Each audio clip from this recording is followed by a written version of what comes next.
patriotes. Vertières, un nom qui résonne fort et fait vibrer la fibre patriotique de toutes les Haïtiennes et de tous les Haïtiens. La bataille de Vertières, livrée par nos aïeux en ces lieux, est et demeure un fait historique majeur, dont la portée et le symbolisme dépassent les frontières haïtiennes. Cette victoire a marqué à tout jamais l'histoire de l'humanité. Cette apothéose du combat pour la liberté et pour la dignité de la personne humaine a propulsé l'humanité, en particulier les peuples confrontés à l'esclavage, dans un autre âge, et a permis d'explorer une autre philosophie. Ce 220e anniversaire de la bataille de Vertières, dans ce moment très particulier que nous vivons, est l'occasion d'une halte pour nous tous.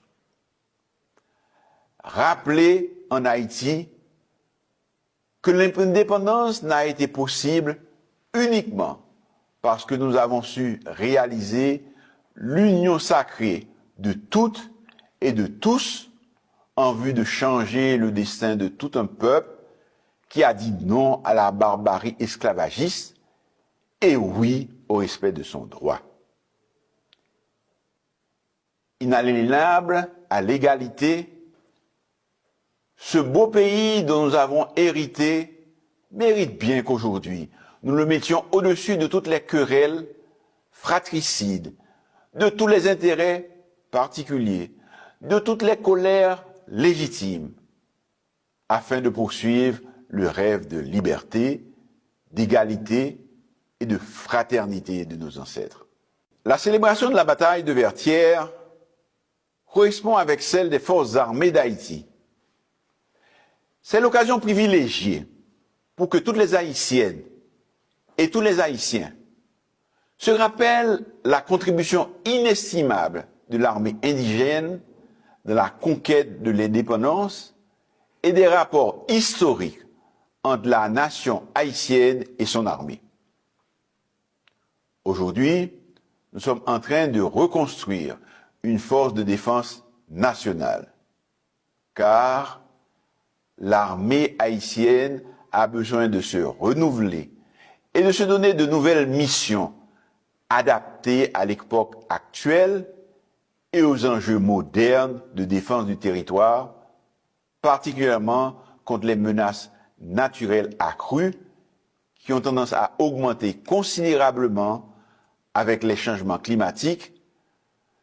Et c'est donc notre devoir d'accompagner les efforts du commandement de notre nouvelle armée pour que des femmes et des hommes bien formés et bien équipés se mettent, comme la population le souhaite, au service de la sécurité et de la dignité de la nation haïtienne.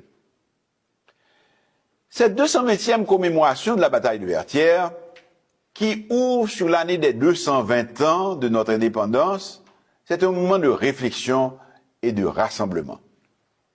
1904 et 2004 ont été des jalons importants et nous n'avons pas pu, face au monde, ensemble, tenir notre rang historique.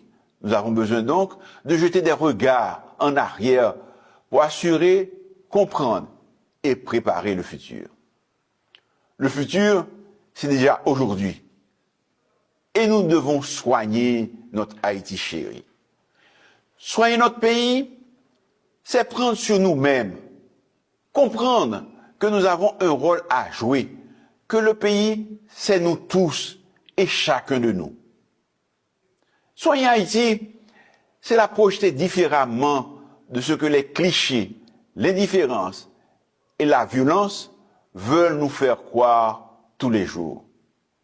Soigner Haïti, c'est comprendre les défis environnementaux qui s'imposent à nous tous parce que nous avons manqué à nos devoirs.